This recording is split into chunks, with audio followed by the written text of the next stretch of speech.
Now, tonight we are learning more about a federal lawsuit which aims to block Iowa Secretary of State Paul Pate from challenging the registration of more than 2,000 voters, including some who may be naturalized citizens. So here is what we know right now. Last week, the Secretary of State sent county auditors a list of voters who told the Department of Transportation that they weren't citizens, but later registered to vote.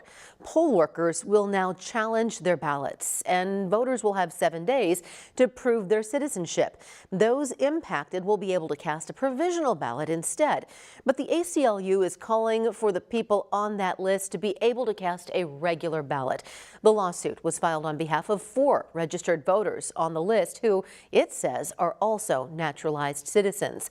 Now, one plaintiff in the case is Doug Williams from Iowa City. He's a retired attorney who lived in Wales. Now, he says he moved to Iowa as a lawful permanent resident, then became a full citizen in August.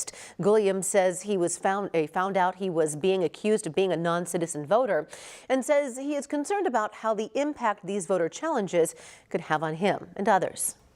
Because Secretary Pate is relying on old data, I'm having to cast a provisional ballot and go through the time-consuming extra steps in order to exercise my new right to vote as a citizen. Those out-of-date DOT records are being used also to make voting more burdensome for other new citizens as well as me, and that's very disturbing too.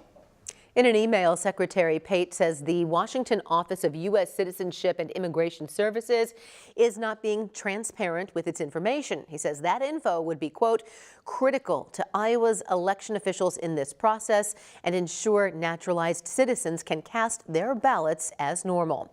Iowa Attorney General Brenna Bird also responded to the lawsuit, criticizing the League of United Latin American Citizens, which is also part of the lawsuit.